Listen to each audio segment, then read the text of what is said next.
E vamos voltar a falar especificamente sobre as medidas alternativas do aumento do IOF. Eu vou conversar agora com Lucas Charal, economista e sócio da iHub Investimentos.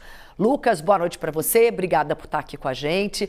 Vou começar te fazendo uma pergunta bem abrangente, né? Queria te ouvir sobre a sua avaliação sobre essas alternativas propostas pelo governo como compensação à alta do IOF. De todas as medidas, quais te parecem mais apropriadas? Porque como a gente vem conversando aqui ao longo do jornal, mexer com LCA, LCI vai dar dor de cabeça para eles. E como disse o Vinícius, o governo tem que cortar na carne, mas de quem? Pois é, Cris, obrigado mais uma vez pela oportunidade aqui. Depois de todo esse pessoal que falou antes de mim, fica muito difícil complementar. Vou fazer aqui os melhores esforços para a gente conseguir discorrer bastante sobre o assunto e aprofundar. Sobre o IOF, né? O governo, ele, quando publicou a medida do IOF, o mercado inteiro sentiu que ele está catando as moedinhas, como a gente já falou aqui no jornal anteriormente. Então, ele está buscando formas de arrecadar.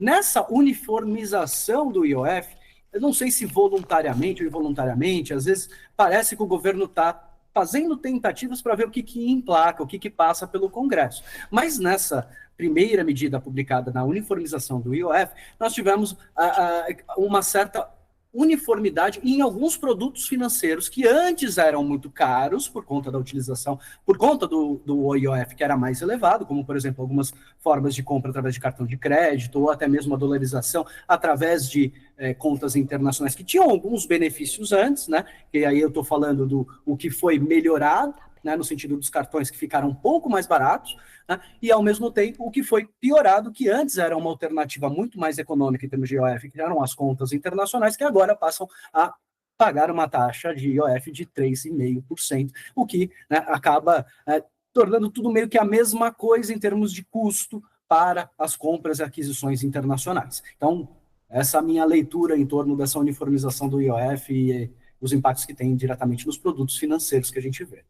Eu vou passar para a pergunta dos nossos analistas, todo mundo querendo falar sobre isso, claro. Vamos começar pelo Alberto Azental. Alberto, fica à vontade. Lucas, pelo andar da carruagem fica claro que o governo não tem vontade política, nem coragem, nem determinação em enfrentar os problemas de frente e propor um Brasil melhor, quer seja no médio ou no longo prazo. Quer dizer, fazendo mudanças estruturais, reforma administrativa, etc. É sempre um puxadinho atrás do outro. A pergunta, se desse lado nada será resolvido e vão empurrar a goela abaixo de alguém a questão dos impostos, você acha que quem vai pagar o pato é aquele que tem menor força, menor poder ou grita menos? Com certeza, né? Aí a gente começa nesse embate dentro do Congresso, como também vocês mencionaram anteriormente. A bancada ruralista vai brigar pelos seus interesses, o crédito rural. Ele é incentivado hoje no Brasil justamente porque é uma produção estratégica para crescimento econômico, pensando para o futuro, né? Vamos pensar daqui nos próximos anos, porque toda essa medida vai começar a afetar tudo daqui para frente, 2026 para frente, né? E que tipo de Brasil que a gente vai querer? Vai querer um Brasil que custe caro para produzir o alimento, que é a nossa principal fonte de destaque internacional, né? Basicamente, essa é a linha do que nós estamos caminhando e é o que está sendo construído, né? Aos poucos, o Brasil vai começar a se tornar mais inviável, mais caro, os incentivos vão caindo e, consequentemente, a gente fica numa insegurança muito grande em relação ao nosso futuro. Vinícius, fica à vontade para a sua pergunta. A gente tem nesse pacote aí, que ainda nem está escrito no papel, que a gente não sabe precisamente o que ele é, uma medida que só pode ser implementada, que só vai render dinheiro no ano que vem, que é imposto sobre os títulos imobiliários e agropecuários, que é imposto de renda. Não vai rolar agora. Agora a gente tem contribuição. Contribuição pode ser cobrada a partir deste ano. Então a gente tem politicamente uma resistência muito grande sobre títulos imobiliários e do agro, e a gente tem CSL sobre fintechs, e a gente pode ter imposto sobre cripto, eu não sei no que eles vão tributar, porque eles nem sabem ainda exatamente que tipo de operação vai ser tributada, e bets. No final das contas, você acha que fica o quê? Só o remendo para cobrir o rombo do IOF, né, que 2/3 eles vão perder, ou é possível que passe medidas de tributação de títulos imobiliários e agropecuários que está causando uma grande revolta no Congresso, 2 dezenas de frentes parlamentares fizeram um manifesto forte e aquilo vai agitar o Congresso muito grande. O que vem? Você acha que, politicamente, com a sua experiência de mercado e tudo mais, fica só o remendinho do IOF ou alguma coisa mais vem? Olha, prever o futuro é muito difícil, né? A gente aqui faz os melhores esforços sempre para tentar antever qualquer movimento de mercado. O que a gente vê muito é essa formação de quem grita mais alto. A bancada ruralista já se posicionou, já está começando a fazer algum ruído. Você vê por parte dos bancos também uma manifestação muito forte em torno dessa tributação.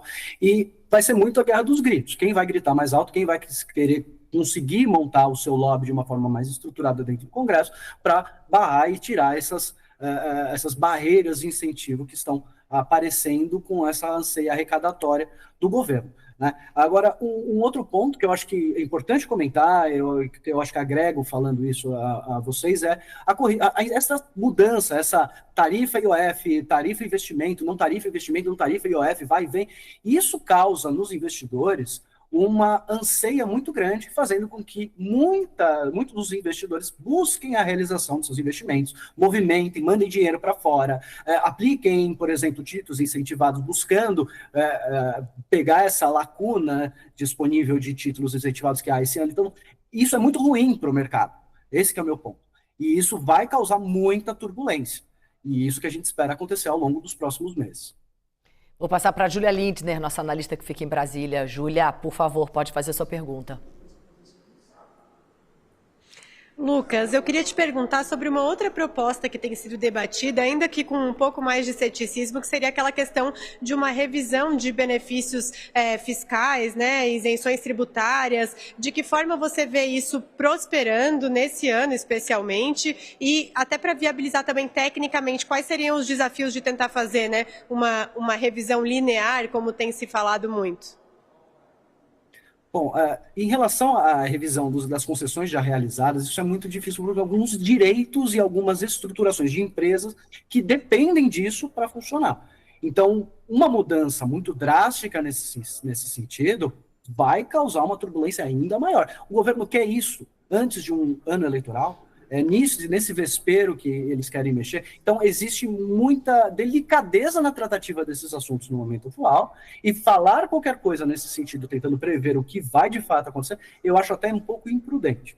No meu ver, o próprio governo vai tentar mexer o mínimo possível nesses direitos já adquiridos, nessas concessões que já existem, para evitar esse tipo de problema. Agora, quais vão ser os vesperos que eles precisarão mexer para o ano que vem, não começar a surgir inflação, não começar a ter fuga de capital do Brasil e a gente não ter um grau de investimento para manter o nosso dinheiro no nosso país.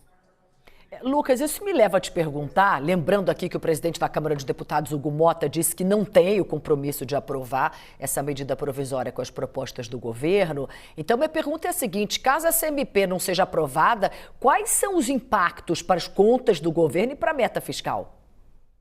É aí que mora o grande problema. Né? A partir do momento que a gente não vai arrecadar, a gente está tentando arrecadar, está catando moedinha, não vai arrecadar. E aí, o que o país vai precisar fazer? Já precisa imprimir moeda, vai ter impactos na dívida, na inflação e em outros aspectos também, como propriamente o crédito. O crédito vai precisar subir juros, os juros que está todo mundo precificando uma queda dos juros no ano que vem. Se por um acaso não vai vir a arrecadação que está sendo projetada, não vai, todas essas projeções começam a ser revisadas. Os juros começam, poxa, será que os juros realmente vai cair no ano que vem? Isso é uma questão que pode começar a surgir se essa arrecadatória não gerar algum resultado que o governo espera que gere com tudo que está sendo feito. Se não gerar esse impacto, aí a gente vai precisar revisar todas as nossas projeções econômicas, todos os cenários para os próximos anos, e essa projeção que nós vimos no Boletim Focus, publicado todas as segundas-feiras, de uma queda gradativa, mesmo que bem tímida, mas a gente vê uma queda gradativa nas projeções de inflação para os próximos anos, isso vai precisar ser revisado para um outro sentido, e vai ter impactos muito grandes no mercado financeiro. Bolsa vai corrigir para baixo, títulos de renda fixa também vão ter taxas mais elevadas e, consequentemente, seus preços também serão reduzidos, e essa será praticamente a leitura, resumo da consequência que a gente pode ter no futuro. Alberto.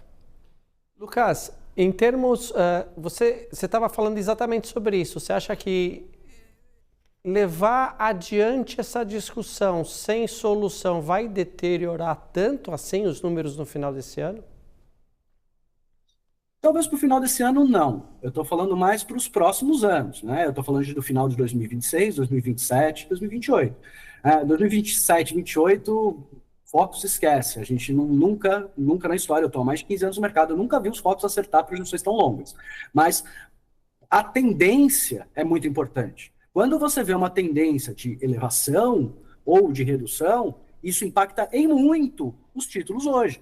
Né, os preços que nós trabalhamos e negociamos hoje em dia, o que a gente está negociando, a bolsa, a renda fixa.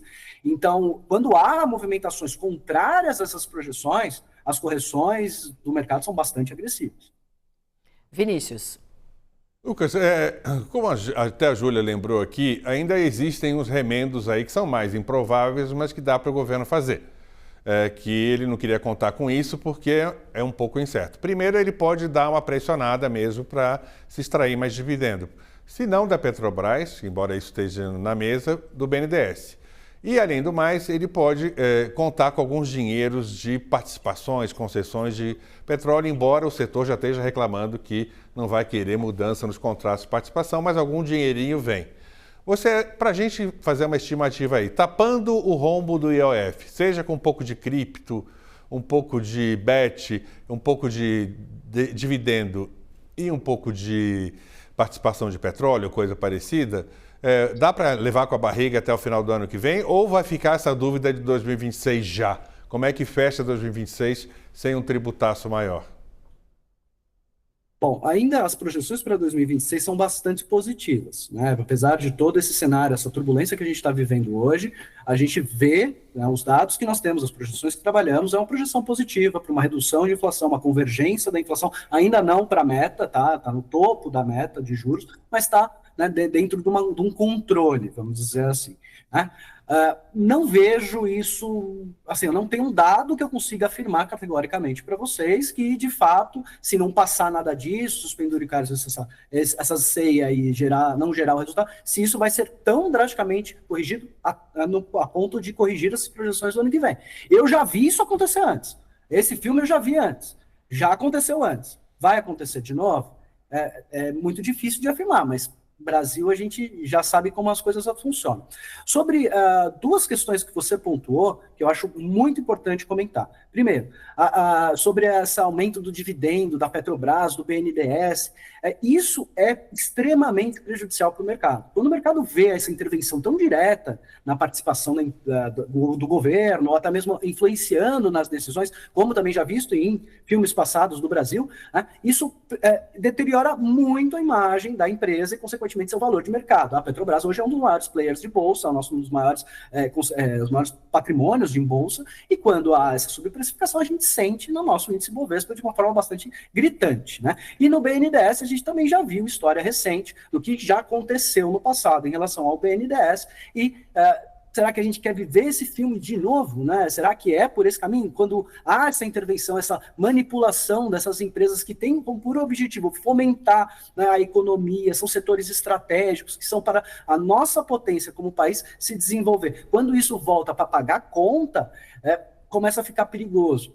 E aí que a gente volta a falar, será que é por aí o caminho que o Brasil deveria seguir? E sobre, por último, nas criptos, né, e nas bets, bets eu concordo completamente que as taxas tem que haver aumento de tributo, que tem que ser tributado, e realmente é análogo até em alguns países igual ao imposto sobre o tabaco, sobre o álcool, né, que é o imposto da luxúria, mas sobre a cripto eu acho muito difícil a gente conseguir fazer alguma coisa de forma muito prática, porque a cripto ela tem uma certa dificuldade, tanto de rastreio, né, de você vincular isso a um CPF, né, propriamente dito. Tudo bem que algumas corretoras no Brasil, para funcionar, tem que ter essa correspondência, mas lá fora nem tanto, né? Você tem empresas que fazem essas negociações e não tem necessariamente a necessidade de você identificar o seu CPF ali de forma tão a ser validável, né, vamos dizer assim.